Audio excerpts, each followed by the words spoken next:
ሳውዲ አረቢያ ያላችሁ በተለይ ደግሞ ሪያድ ውስጥ ያላችሁ እህቶቼ ባካችሁ ይህንን ቪዲዮ እስከመጨረሻው ማዳመጥ እኔና ጓደኞቼ ላይ የደረሰው ነገር እናንተም ላይ እንዳይደርስባችሁ ጥንቃቄ እንድታደርጉ እፈልጋለሁ ማለት ነው። ለሌሎቹም እህቶቼ እንዲደርስ ቪዲዮን ላይክ ሼር አድርጉት። እኔ 10 ዓመት ከ10 ዓመት በላይ እዚህ ሀገር ላይ ስቀመጥ እስካሁን ያላየሁትና ያልደረሰብኝ ነገር ነው የደረሰብኝ ማለት ነውና አንዳንድ በሌባ እንትኖች ፖሊሶች ስላሉ እኔ ላይ የደረሰው ነገር እናንተም ላይ እንዳይደርስባችሁ ጥንቃቄ እንድታደርጉና እኔ ላይ የደረሰው ነገር ለማጋራት ፈልጌ ነው ማለት ነውና። አሰላሙ አለይኩም ወራህመቱላሂ ወበረካቱ ውድ ቤተሰቦቼ እንዴት ናችሁ?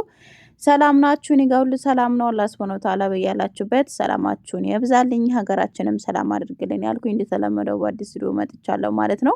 መግቢያ ላይ እንደነገርኳችሁ በተለይ ሳውዲ አረቢያ ውስጥ እንዲሁም ሪያድ ያላችሁ ኢጃዛ ከመውጣታችሁ በፊት ይህንን ቪዲዮ እስከ መጨረሻው አዳምጣችሁ ለሌሎቹም እህቶቼ እንዲደርስ ላይክ ሼር እንድታደርጉ ትፈልጋለሁ ማለት ነውና እኔ እዚህ ሀገር ላይ ከ10 ዓመት በላይ ተቀምጫለሁ። ወላሂ ላዚም አንድ ቀን አጋጥሞኝ የማያውቅ ነገር ነው። ያንንም የቀን ያጋጠመኝና ብዙዎቻችን ሰው ሀገር ላይ የወጣ ነው ሰርተን ለመለወጥ ብር ለመያዝ ነውና የኛን ደግሞ ሀበሻ ብር አላቸው ብሎ ስለሚያስቡ አንዳንድ አረመኔ ፖሊሶች እያደረጉት ያለው አሳፋሪ ስራ ስላለ ነው ማለት ነውና በተለይ ደግሞ የኢድ ቀን ነው ይሄ ነገር ያጋጠመን። ወላሂ ላዚም ያን ቀን እኔ ምን አይነት ስሜት እንደሰማኝ ለእናንተ ማስረዳት አልችልም ማለት ነው። ለምን ብትሉ የደነገጥኩት ድንጋጤና ጓደኞቼ ላይ የደረሰው ነገር በጣም ነው ያሳዘነኝ ማለት ነውና ሆን ብለው የአረብ ሀገርን ሴት ወይም ደግሞ የሰራተኛን ብር ለመብላት የራሳቸው ደሞዝ እየተከፈላቸው ግን ሆን ብለው የሰራተኛን ብር ለመብላትና በተለይ ደግሞ ሀበሻ ብር አለው ብለው ስለሚያስቡ ብቻ ይህንን ድርጊት እየፈጸሙ ነው የሚገኙት ማለት ነው። ብዙ እህቶቻችን ይህ ነገር ስለደረሰባቸው ከአንድም ሁለቴ ከሁለቱም ሶስቴ ይህ ነገር ደርሶባቸው ብራቸውን አጣው መጨረሻ ላይ ግን ወጥተው እንደገና ተመልሶ በሳምንቱ ይህ ነገር የደረሰባቸው ስላሉ ነው ማለት ነው። እና ይህም ነገር ደግሞ የደረሰብኝ ኢጃዛ ወጥቼ ነው ማለት ነው ልንገራችሁ። እኔ እንደማንኛውም ሰው ኢድን ለማሳለፍ ወደ ኢጃዛ ቤት ወጣሁኝ እና ኢጃዛ ቤት ደግሞ ብዙዎቻቸው ገስር ነው የሚሰሩት እና የቀን ስራ ማለት ነው። አብዛኛው የኛ ልጆች ገስር ላይ ነው የሚሰሩት እና ቤት ሴት እንትን ጓደኞቼ የማውቃቸው እህቶችም ነበሩ። ከዛ ሁላቸውም ያን ቀን ስራ ነበራቸው ማለት ነውና የኢድ ቀን ነው እንደነገርኳችሁ። ግን በስደት ሀገር ላይ ኢድን ማክበር በጣም ከባድ ነው በነገራችን ላይ እና እነሱ ደግሞ ስራቸው ላለመበላሸት ግዴታ ስራ መሄድ ስላለባቸው ነገ ኢድ ነው ሲባል ሌሊቱን ሄደው እዛው ሰርተው አደሩ። ከዛም በኋላ ተመልሰው መጡና አንዷ ጓደኛዬ ደግሞ ስራ አለና እንሂድ ብቻሽን ከምትቀመጪ ይደብርሻል እና ከኔ ጋር የቀን ስራ እንሂድ ብላኝ እሺ አልኳት። ብቻዬን ከመቀመጥና ሄድኩኝ። መንገድ ላይ ነው ይሄ ነገር የገጠመን ማለት ነውና ከዛ እንደ ማንኛውም ሰው የቀን ስራ ለመስራት ገስር ታውቃላችሁ፣ ገስር ሰርታችሁ የምታውቁ ልታውቁ ትችላላችሁ። ሰባባነት ለመስራት ማለት ሰዎቹን እንትን ለማለት እቃ ምናምን ቡና ለመቅዳት ማለት ነውና ከዛም እየሄድን እያለ በአጋጣሚ የዛ ቦታ ላይ የነበረው ሰዋቅ መንገዱን እኛ ቤቱ እነሱን ሁሌ የሚወስዳቸው ሰው ሳይሆን ሌላ ስለነበረ ቤቱን አላወቀውም።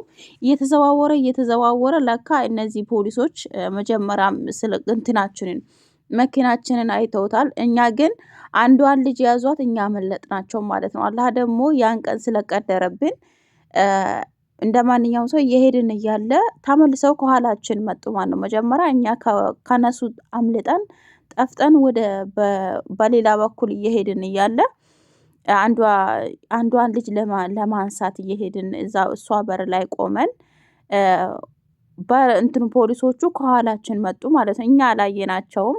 ሀራሚ ናቸው። ከዚህም በፊት ብዙ ሀበሾችን እያዙ ብር እየተቀበሉ ስለለመዱ አውቀዋል። እናም ልጅቷ ወጣ ከኛ ጋር ለምንትን መኪና ውስጥ ለመግባት በሩን እየከፈተች እያለ እኛ ደግሞ ፖሊሱን ስላገኘ ነው ሌሎቹ ልጆች ተረበሹ ማለት ነው። ከዚህም በፊት ይዟቸው ስለሚያውቁ በጣም ተመለሺ ሱራት ይሰማሉ። ጩኸታቸውን ሰምተው አውቀዋል። መጀመሪያም አይተውናል፣ መኪናውን አይተውታል እና ተከትለውን ነው የመጡት። የሚገርማችሁ ነገር ማለት ነውና ከዛ ልጅቷ ቆመች። በዛን ሰዓት ደግሞ ወዳውኑ አዙረው ነው እኛ በር ላይ መጥቶ የቆሙት ማለት ነው። አስቡት እንግዲህ መኪናቸውን ወዳው አዙሮ መጥቶ ቆመና ወረደ ማለት ነው። ወርዶ ከዛ እንትን የመኪናውን እንትን ድሬሻ ወይም ደግሞ ምንድን ነው የሚባለው መስታወት አውርድ አለው ማለት ነው። አውርዶ ሰላም አለይኩም ማለት መልስ አልሰጠነውም። እኛ ፈርተናል፣ ደንግጠናል። ከዛ ሰላም አለይኩም ብሎ ጩክ ብሎ ሲለን ዋለይኩም ሰላም አልኩት ማለት ነው። እኔ ሌሎቹ ግን ደንግጠዋል፣ መልስም መስጠት አልቻሉም። እና ከዛ የቆመቿን ልጅ እቃ ማምጫ አላት። እሷ እቃማ አላት። እቃማ አውጥታ ሰጠች። እሷን ተዋት። ከዛ ሁለተኛ የነበረችው እቃማው ተበልጓል እና ከጠለብ ቤት ነው የጠፋችው። ይዟት ሄዶ መኪና ውስጥ አስቀምጦ ስልኳን ቀምጧት ከዛ ሌላይቱን ለመውሰድ መጣ ማለት ነው። የእያንዳንዳቸውን እስከ 3 ልጆችን ይዞ ሄዶ መጨረሻ ላይ እኔ ላይ ደረሰ ማለት ነው። አስቡት እንግዲህ እኔ አንዳንድ ጊዜ ወላሂ ሳስበው እኔ እድለኛ ነኝ አላህ ይወደኛል ብዬ ነው ማስበው ማለት ነውና ከዚህ በፊት የደረሰብኝን ታውቃላችሁ። ወላሂ አረብ ቤት ላይ ወድቄ በዛ ነገር ተርፍ ያለው እንዲሁም ደግሞ በዚህም ደግሞ እንዴት ሆኜ አላህ እንዳተረፈኝ ለመንገር ስለፈለኩ ነው ማለት ነው ባይቢ። ከዛ እኔ ገቢና ላይ ነው የተቀመጥኩት። መኪናው ስለጠበበን ገቢና ውስጥ ነው የተቀመጥኩት። ለመጀመሪያ ጊዜ በህይወቴ ሳውዲ አረቢያ ከመጣው ገቢና ላይ ስቀመጥ ማለት ነውና መጥቶ መስታወቱን አወረደለት። ከዛ እቃማሽን አምጪ አለኝ። እቃማዬ የለም ተበልጓል። በነገራችን ላይ ታሪኩ አልፏል። ታሪኩ እንትን ለማሽተት ብዙ ብር ስለጠየቀኝ ማሽተት አልቻልኩም። በልጎታል ማለት ነውና ካንስል አድርጎብኛል። ከዛም ነገርኩት፣ እውነታውን ነግሬው። ከዛ እኔ ደግሞ ሀገር ለመግባት ፓስፖርት አሳድሻለሁ ማለት ነው። የበፊቱን ፓስወርድ አሳድሻለሁ ፓስፖርቴን ማለት ነው። ከዛ ፓስፖርቴን አውጥቼ የሰጣሁትና እኔ ሀገር ልገባ ነው እና አሁንም የመጣሁት ፕሮሰስ ለመጀመር ነው እና እውነትም ፕሮሰስ ለመጀመር ነው የወጣሁት በነገራችን ላይ እና ፕሮሰስ ለመጀመር ነው የወጣሁት። ይሄ ፓስፖርቴም አዲስ ነው፣ ምንም ነገር አልተጠቀምኩበትም። ስለዚህ ሀገር ለመግባት አላማ ስላለኝ ነው እና እውነቱን እነግርሃለሁ፣ እቃማዬ ተበልጓል። እኔ ደግሞ ሀገር ለመግባት ተዘጋጅቻለሁና ካላመንከኝ እምልልሃለሁ፣ ከፈለክም ደግሞ ይኸው ፓስፖርቴ ብዬ አሳየሁት ማለት ነው። ከዛ ቶከር ብሎ አይቶኝ እውነት እቃማ ነበረሽ አለኝ። አዎ እቃማ ነበረኝ፣ ግን ተበላሽቷል፣ ማሳደስ አልቻልኩም እና ከፊሌ ብዙ ብር ጠየቀኝ አልኩት። ከዛ እሺ ብሎ ፓስፖርቴን መልሶ ሰጥቶኝ እነዛን 4ቱን ልጆች ይዞ ሄደ ማለት ነው። አስቡት እንግዲህ እኔን መኪና ውስጥ ትቶኝ። ከዛ በድንጋጤ ደግሞ ሰዋቁ እኔንም አንዷንም ልጅ መንገድ ላይ ጥሎን ወዳው ላሻ ለማለት ነው ተመልሶ ከሱ ለማምለጥ ወደ ሌላ ቦታ ሄደ ማለት ነው። እዛው ሜዳ ላይ በማላቀው ቦታ እነዛን የሚያውቁትን ልጆች ከኔ ጋር የነበሩት እኔንም ደግሞ እንሂድ ብላ ቤት ብቻሽን ከምትቀመጪ ይዤሽ ልሄድ ብላ የወሰደችኝም ልጅ እህቴን ማለት ነው እና እዟት ሄዱ። ከዛ የቀረው ማን ነው? እኔና ያቺ ቀማ ያላት ልጅ ቀራን ማለት ነው ሜዳ ላይ። አስቡት እንግዲህ መንገድ ላይ ነው ጥሎን ሄደውና እኔ ደንግጫለሁ፣ እየተንቀጠቀጥኩ ነው። ስልኬን ራሱ መያዝ አልቻልኩም፣ ሻንጣዬን መያዝ አልቻልኩም። እንቀጠቀጣለሁ፣ እንደው ያንገዳግድኛል። በዛ እኔ በህይወቴ ሹርጦቹን አይቼ አላውቅም። እዚህ ሀገር ላይ 10 ምናምን አመት ወላይ ከ10 አመት በላይ 14 አመት በሉት ማለት ነው 14 አመት እዚህ ሀገር ላይ ስቆይ አንድ ቀን ሹርጣ አቁሞ እንደዚህ አይነት ጥያቄ ጠይቆኝ አያውቅም። አስቡት ማለት ነው። እና እድሌ ደግሞ አላህ ትረፊ ሲለኝ ብር እንዳይወጣብኝ ሲለኝ እነዛን ልጆች ይዞ ሄደ ማለት ነው። እነዛን ልጆች ደግሞ ይዞ ከሄደ በኋላ ምን አደረገ መሰላችሁ?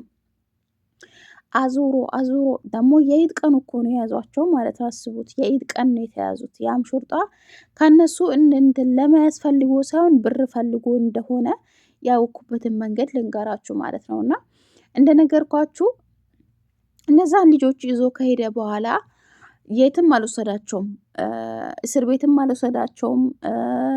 የትም ሳይወስዳቸው ብቻ አዙሮ ሌሎቹንም እንደገና 8 ልጆችን ጨምሮ አጠቃላይ ከነዛ 4 አይደሉም እንደገና 4 ጨምሮ አጠቃላይ 8 አደረጋቸውና መኪና ውስጥ አፍኗቸው በጠባብ መኪና ላይ ራስ በራስ ላይ በላያቸው ጭኗቸው ከዛ እያዞረ እስከሚደክሙ ድረስ ማለት ነው። አስቡ ለ4 ሰዓት ለ5 ሰዓት መኪና ውስጥ እያዞራቸው ከዚህ ወጥቶ ከዚህ ይገባል። ከዛ መኪናውን ያንቀሳቅሰዋል። መኪናውን አውቆ ማለት ነው። ልጆቹ ደክመው ፈርቶ ብሩን እንዲሰጡ ስለፈለገ ያን ሁሉ ካደረገ በኋላ ያደረገውን ጉድ ልንገራችሁ። ከዛ በኋላ ስልክ ይደውልና በሌላ ቋንቋ ያናግሯቸዋል። ከዛ ደግሞ እነሱ አናቅም ስለዚህ አንፈልግም ብሎ ይላሉ እነዚያ የተያዙ ልጆች። መልሶ ደግሞ ሀበሻ ለካ ሀበሻ ከሹርጣ ጋር ተመሳጥሮ ነው እኛን ሀበሾቹን እያሳዘነ ያለው ማለት ነው። እና እያሳዙ ያሉት የኛ ሀበሾች የኛ ኢትዮጵያዊዎች ከአረብ ሹርጣ ጋር ተመሳጥሮ ሀበሾቹን እያሳዙ ብር እየተቀበሉ ነው ያሉት ማለት ነው። እህቶቼ ጥንቃቄ አድርጉ። ከመውጣታችሁን በፊት ኬቱ በኩል ሹርጣ አለ ኬቱ ቦታ የሚለውን ጠንቀቅ በሉ ማለት ነው። ከተያዛችሁም ደግሞ ብር አትስጡ ማለት ነው። ለምን እነዛ ብር ፈልገው እንጂ እናንተን ለማያስፈልገው ሳይሆን ሀበሻ ብር አለው ብሎ ስለሚያስቡ የራሳችን ሰው ነው ጠቁሞ እያሳዘነ ያለው ማለት ነው። እና ከዛ መውጣት ከፈለጋችሁ 4,000 ሪያል የዚህ ሀገር አንድ ሰው 4,000 ሪያል ካልከፈላችሁ እስር ቤት ትገባላችሁ ይሏቸዋል። መጨረሻ ላይ ግን እነሱ ብር የለንም እና እንትን አንችልም ብሎ ሲሏቸው መጨረሻ ላይ 1,000 ብር ከፍለው ወጡ ማለት። እናም እንደነገርኳችሁ አንዳንዶች አንድን ልጅ አሁን በስምንት ናቸው። ስምንቶቹንም አንዳንዳቸውን 4,000 ሪያል እንዲከፍሉ ጠይቋቸው እነሱ ደግሞ ብር የለንም ብለው ከዛ ብር የለንም ብለው ሲሉ ከላስ ከመኪና ወደ ሙከየፍ አጥፍቶ ማለት ነው። ሹርጣው መኪና ውስጥ ሙከየፍ አጥፍቶ በሙቀት እያቃጠላቸው እንደገና ሲጮሁ እንትን ካህረባ አላቸው ማለት ነው። በማብራት ይሄ እንትን ምንድነው የሚሉት ካህረባ እሱን እጃቸው ላይ ወይም ደግሞ የሆነ ገላቸው ላይ ሲያደርግ የሚያደነዝዝ ነገር ማለት ነው። ስሙ ጠፋኝ ወላሂ።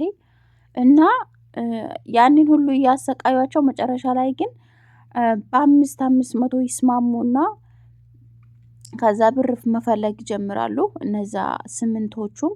ከዛ ደግሞ አንዲት ልጅ እዛ ውስጥ ስለነበረች እኔ 1,000 ሪያል አለኝና ከፈለጋችሁ ለሁለታችን ከፍለን እንውጣ ትላለች ማለት ነው ከጓደኛው። ከዛ እንደዛ ስትባል አይ አንዱን ለ1,000 ብር ለሁለት ሳይሆን 1,000 ስምንታችሁም 8,000 ብር አምጡ ይባላሉ። መጨረሻ ላይ ግን 8,000 ሪያል ከፍለው ነው የወጡት ማለት ነው። እህቶቼ በአሁኑ ሰዓት ላይ የኛ ሰው ነው እየጠቀመ እያሳዘነ ያለው እንትን አረብና የአረብ ሹርጣና የኛ ሀበሻ ደላሎች ተመሳጥረው ብር ለመብላት እኛን እህቶችን እያሳዘ ወንዶቹን እያሳዘ ካልተለቅንትን ለመለቀቅ ከፈለጋችሁ ብር አምጡ ካልሆነ ደግሞ እስር ቤት ነው የምትገቡት እያሉ እያስፈራሩ መጨረሻ ላይ ግን ሜዳ አውጥቶ ነው እየጣሉ ያሉትና ተጠንቀቁ። ላለው የዛሬ ቪዲዮ ይሄንን ይመስላል። ስለተከታተላችሁኝ አመሰግናለሁ። አሰላሙ አለይኩም ወራህመቱላሂ ወበረካቱ።